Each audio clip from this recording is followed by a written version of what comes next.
You're watching NBC5 News at 6. We are learning even more about the victims of yesterday's deadly helicopter crash in California that claimed the lives of basketball superstar Kobe Bryant and his daughter. Tonight, we know the tragedy hits especially hard for a North Texas family, personally mourning the loss of their loved ones. This as the investigation into what went wrong ramps up in the hills of Calabasas.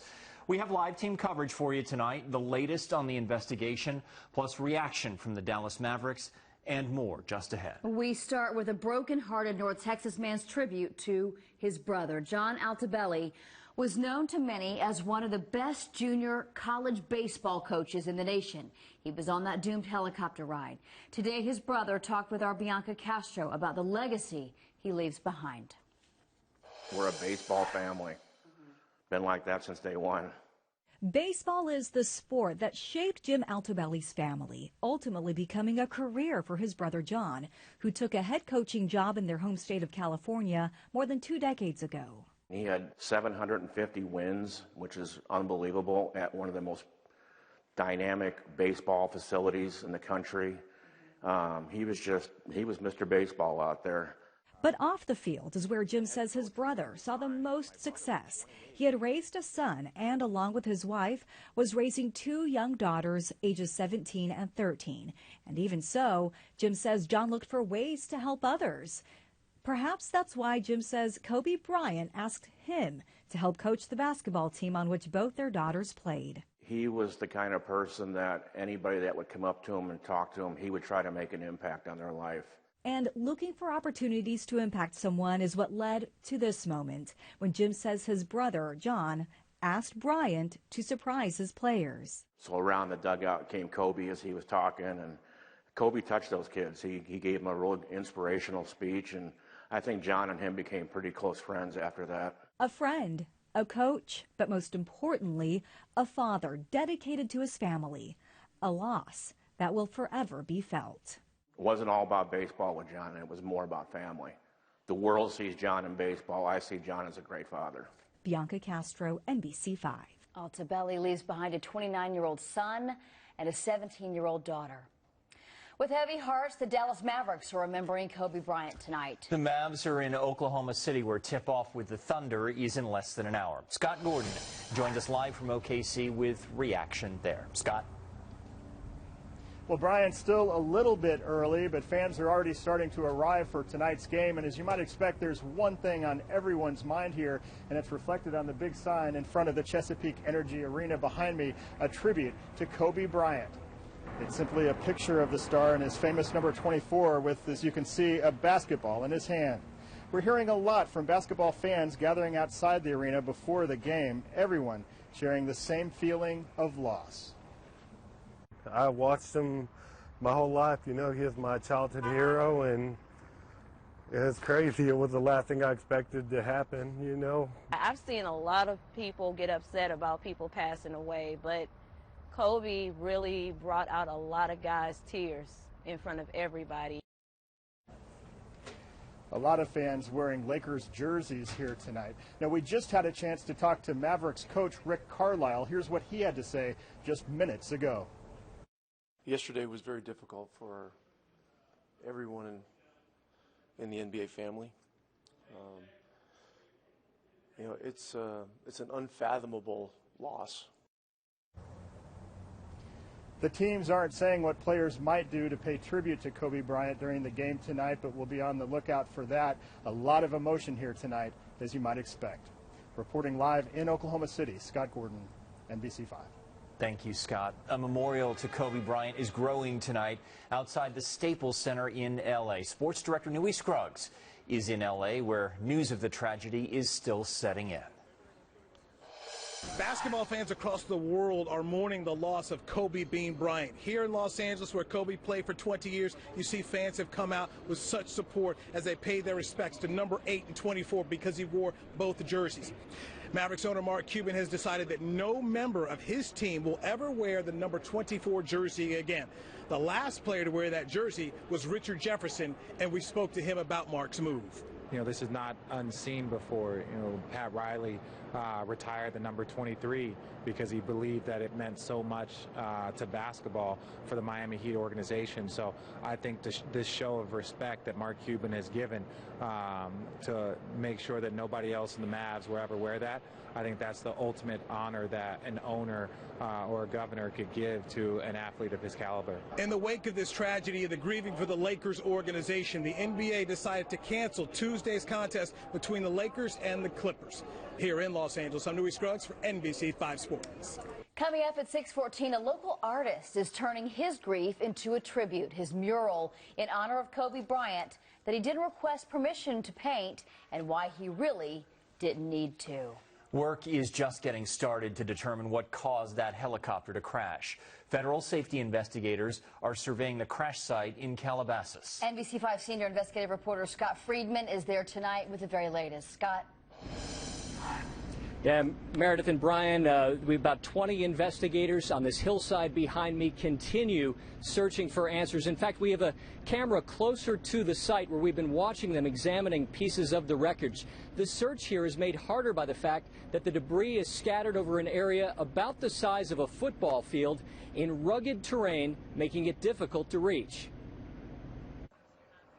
In this quiet canyon, investigators with the National Transportation Safety Board combing the area today for clues. The Los Angeles County Coroner's Office says it recovered the bodies of 3 victims last night, but officials say the search for remaining victims could take a couple of days. As you can imagine, it's a logistical nightmare in a sense because the crash site itself is not easily accessible. Aviation experts say the investigation will likely focus on whether the helicopter should have been allowed to fly in foggy conditions.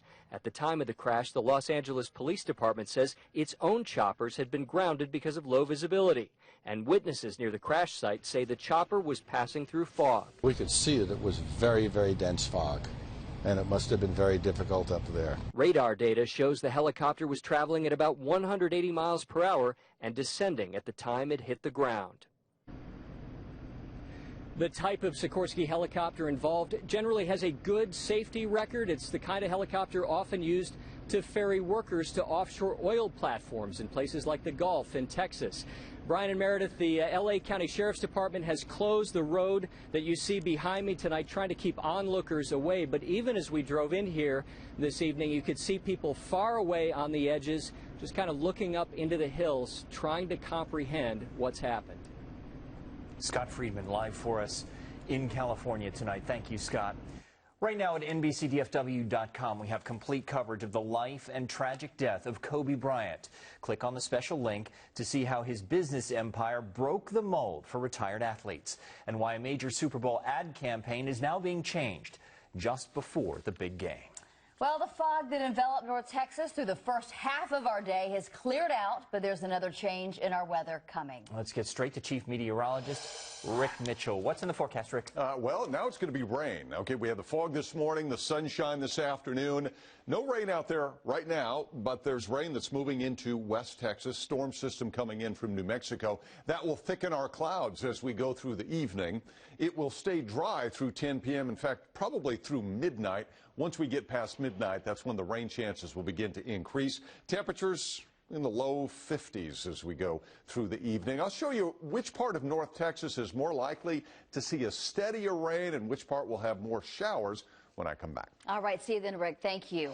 A Baylor student who fell ill last week does not have the coronavirus. The student's test came back negative for the illness that has sickened hundreds worldwide, causing more than 50 deaths. The news comes just after it was revealed a Texas A&M student tested for coronavirus, and it also came back negative. Both students had recently traveled to China. Today, the U.S. state government warned against visiting China due to that outbreak. For the first time in years, a top Dallas police commander has revealed a staffing recommendation for the shorthanded department.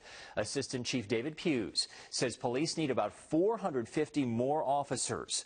More than 3,100 officers are on the force, but Hughes wants closer to 3,600, which is still about 100 fewer than the 2011 peak. The recommendation comes as city leaders complain about the lack of progress on police efficiency recommendations. Ken Kaltoff has the story. South Central Patrol is the testing place for a new staffing model, 6 shifts instead of just 3. just one recommendation in an efficiency study finished last summer. Things that were supposed to have been done June, July, August, September, well, 2019. Carolyn Arnold criticized members who criticized police. But I'm asking y'all, let's get about the business of public safety. My neighborhoods look a little bit different from yours. I'm all in. I'm committed. I'm going to do what I can on my end to make sure you have the support physically, emotionally, spiritually. Some members are pleased that police officials support the changes. Chief Renee Hall says she needs to hire an implementation manager to make them. I know we have capable people here who already know Dallas, the city of Dallas, Dallas crime. I think we should be able to find somebody here within the department. Chief Hall reduced the command staff when she was hired 2 years ago. It's a comprehensive change to the Dallas Police Department. It's going to take an entire team of people. Other efficiency changes include hiring more civilians to replace officers in places like the Crime Analysis Fusion Center. 911 call takers telling some citizens to file reports online instead of expecting officers for certain non-emergency matters. Adam Magoo wants to know why the patrol changes at his Northwest substation, too. There's no reason when we've got 6 other divisions that are having huge increases in crime where we just say, well, we got to wait till South Central finishes. Many Dallas squad cars are out of service. More will be needed. Among the challenges for new Dallas police efficiency. In Dallas, Ken Kaltoff, NBC5. The staffing consultants recommended 350 more officers. Hiring civilians could help free up cops for street duty. The Dallas Police and Fire Pension Fund is suing the city of Dallas in federal court. The pension claims the city has failed to pay into the fund for military reserve employees while they were deployed for active duty. And the fund says it is required by law. No response yet, though, to the lawsuit from the city. Stick around, more news right after this quick break. You have just 1 week to register to vote if you want your voice to be heard on Super Tuesday. The voter registration deadline for the March primaries is next Monday, February 3rd. We will help you get started. Go to NBCDFW.com and search Register to Vote. A local artist is paying tribute to basketball great Kobe Bryant, not just for his role in shaping the game. Noel Walker went to the Cedars neighborhood in Dallas, home base for the artist Ponchavelli. To watch him paint a mural he says hits home. No one lives forever.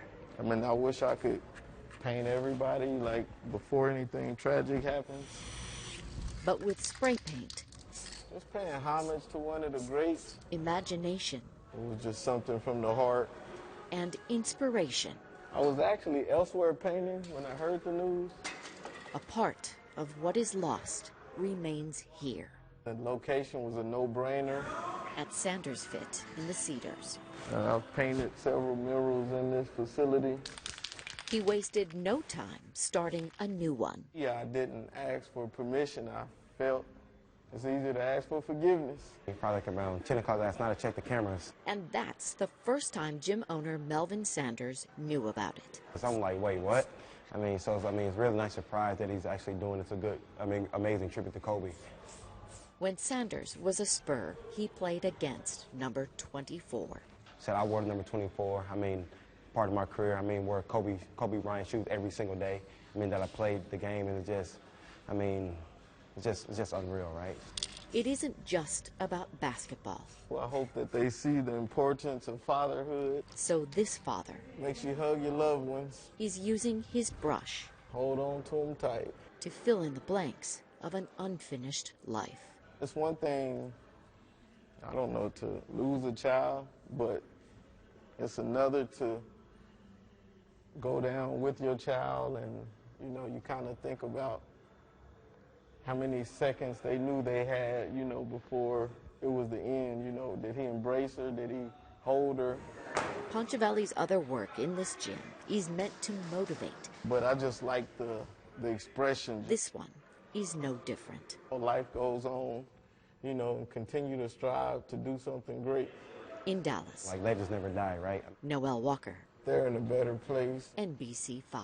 And Ponchavelli said most of his murals take a day to complete. This one is taking a little bit longer, and he could be finished as soon as tonight. Incredible talent. No. Well, the fog rolled in early this morning. It was thick. Visibility seriously reduced on the morning commute well into the daytime hours. There were some wrecks on the roads. And look at this photo from above Dallas. The city's tallest skyscrapers piercing that carpet of fog. Really cool shot there, Rick. Definitely. Ross did a great job taking that picture. You know, when you have warm air that's kind of in the upper levels of the atmosphere and it comes on top of the colder air here at the ground, that air, the condensation takes place, and that's how you get fog. As Mom called it, it's fog is a cloud on the ground. None of that tonight, and if anything, we're going to see some rain later tonight. Rain, maybe even a couple of rumbles of thunder. I don't anticipate any severe weather. Highest rain amounts and probably the more widespread rain across East Texas. It will dry out for Wednesday, and then another system comes in Thursday. That Thursday system will have a lower chance of rain. Let's talk about this system. We're dry at 10 o'clock tonight, but then overnight into the early morning drive, pretty decent shot. Not much of a chance by lunchtime, but then it perks back up during the later afternoon. That is when the cold front's going to move through, so that could generate a few more showers. We're dry in North Texas, but the showers off to the west, and that system will encounter a little bit more moisture, and you'll see the rain starting to break out. Here's Futurecast by 11 o'clock tonight. The clouds becoming thicker. Let's stop it at 3 a.m. We're sound asleep. You've got these showers coming through. As I mentioned, a rumble or two of thunder is not out of the question. By 7 o'clock, this batch shifts to the east, so we could still have a few showers around, but I don't look for a horrible mess for the morning drive. Let's go into lunchtime. Where do you see the majority of the rain? East Texas. Just a few spotty showers around, and then as that cold front comes in, new showers generate, both ahead of it and a little bit behind it. So that's why the rain chances go up a little bit in the afternoon. As we go on into Wednesday morning, cloudy start, perhaps becoming partly cloudy by afternoon, especially from Fort Worth on to the west. Let's talk temperatures staying in the 50s overnight. Those temperatures, excuse me, will hold steady. We'll end up in the 60s ahead of the front tomorrow afternoon, but notice behind it, 40s and 50s out to the west, and then Wednesday itself, it's going to be a much cooler day with highs in the 50s. So the forecast tonight, becoming cloudy, rain developing overnight, maybe a rumble of thunder, 53 for the low. Tomorrow, some rain chances pretty much the entire day, but a better chance in the morning. Then a little bit of a lower chance, and then those chances perk up again for the afternoon and evening. 62 for the high. Southeast wind 10 to 15. A dry, tranquil day, but cooler on Wednesday. 53 for the high Thursday with a chance of showers. I think Friday, Saturday, and Sunday look good, especially the weekend. Mid-60s Saturday, upper 60s on Sunday. Guys? All right. Thank you, Rick. Technology is finding its way in more classrooms these days. It is one of the ways teachers at Capel ISD's Pinkerton Elementary are helping kids grow. Wayne Carter is at Pinkerton to show us what else teaching is going on to help students grow. Buenos días. Buenos días. Buenos días. You probably guess this is Spanish class, and you could be partially correct. The class teaches Spanish, but that's not all. Un terremoto. Un terremoto. Un tornado. Un tornado. At Pinkerton Elementary, teachers work together to coordinate learning. Right now, these students are learning about natural disasters. They're taking in new information about disasters, whether they're in science, social studies, or in this case, Spanish. We get to pick from all the contents and place them in a unit. So the reading is here, the math is here, the science is here. We just don't call it the science class. You could call it computer science. The students use virtual reality and augmented reality to learn more about storms. She changes the pictures and like these papers whenever, What happened? That was in my face. It gets them engaged and slowly makes them little experts on one topic across many different subjects. Some houses were like super destroyed, and then you see some that are like, they don't look like they've been touched. It's the same way, Florida. Pinkerton's faculty says the freedom and flexibility to teach together has been huge for them to share ideas and help students find the subject and teacher they like, but maybe tackle a topic they're not as fond of. It gives our students a different point of view. Pack up, and we're moving. And something to brag about. Because it's always fun. At Pinkerton Elementary, Wayne Carter, NBC5. Pat Doney is here with a look at sports. Hi, Pat. Hey, Meredith, Dallas Mavericks players and coaches just spoke to the media for the first time since the passing of NBA great Kobe Bryant. We're going to hear from them coming up. And Cowboys offensive coordinator Kellen Moore speaks about getting to stay with Dallas and still call the plays, even with the new head coach. Sports is next. It's been more than 24 hours since NBA legend Kobe Bryant lost his life in a helicopter crash in California, but the impact is still very much being felt, especially in the sports world. This is outside Chesapeake Energy Arena in Oklahoma City, where the Dallas Mavericks and Oklahoma City Thunder will play tonight, a tribute to one of the greatest basketball players ever, gone at just the age of 41. Mavericks players and head coach Rick Carlisle just spoke to the media moments ago for the first time since Kobe's passing. Well, you're talking about a guy that was a cultural icon, one of the greatest athletes to ever play in any sport, and a guy that, over a 2-decade period pushed everybody to a higher level. The loss, it resonates on so many levels, and then you talk about, you think about the loss of family. As well, and it's other than to say it's unfathomable, I don't really know what to say. It's unfortunate, man. It's